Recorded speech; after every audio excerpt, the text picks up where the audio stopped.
Guys നല്ല sun-kissed ആയിട്ട് ഇരിക്കുമ്പോഴാണ് ഞാൻ നിങ്ങൾക്ക് ഒരു സംഭവം കാണിച്ചു തരാൻ വിചാരിച്ചത്. കണ്ടിട്ടുണ്ടോ നിങ്ങൾ ഞങ്ങളുടെ മീൻ കുളത്തെ? ഇതാണ് ഞങ്ങളുടെ മീൻ കുളം ഗൈസ്. Meet miss തളമീൻ. ഇതാണ് ഞങ്ങളുടെ തളമീൻ. ഇതാണ് ഞങ്ങളുടെ ആൺമീൻ. എന്താണ് ഇങ്ങനെ വിറങ്ങലിച്ച് നിൽക്കുന്നതെന്ന് എനിക്കറിയില്ല. ബട്ട് ഇത് ആൺമീൻ നമ്പർ 1. ഇതാ പിന്നാലെ പോകുന്നതാണ് ആൺമീൻ നമ്പർ 2. അത് കുറച്ച് ആക്റ്റീവാണ് ഗൈസ്. ഇവരുടെ കുത്സിത പ്രവൃത്തി കാരണം ഉണ്ടായതാണ് ആ പിന്നിൽ ഓടി നടക്കുന്ന 2 കിടാവുകൾ. 2 കിടാങ്ങളെ കണ്ടോ നിങ്ങൾ? അതാണ് നമ്മുടെ കുഞ്ഞു മീനുകൾ ഗൈസ്. ഇതിനിടയിലൂടെ പറന്നു നടക്കുന്ന അല്ലെങ്കിൽ ഇഴഞ്ഞു നടക്കുന്ന ഈ വട്ടം വട്ടം സാധനങ്ങളാണ് നമ്മുടെ ഒച്ചുകൾ, റെഡ് സ്നെയിൽസ്. ആ 2 ഉണ്ടായിരുന്നുള്ളൂ. പിന്നെ എല്ലാം സർവേ നിങ്ങൾ പെറ്റ് വരികയും ഇപ്പം ടാങ്ക് മൊത്തം ഒച്ചാണ് ഗൈസ്.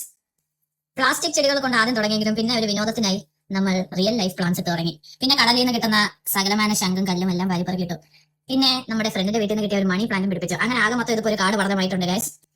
ഈ മീൻകളം ഇത്രയും നാളെ സക്സസ് ആയി കൊണ്ടുപോകാൻ പറ്റുന്നതിൽ വലിയൊരു പങ്ക് നമ്മുടെ സ്വന്തം ജെറിനിൽ പോയി കൊടുക്കാം.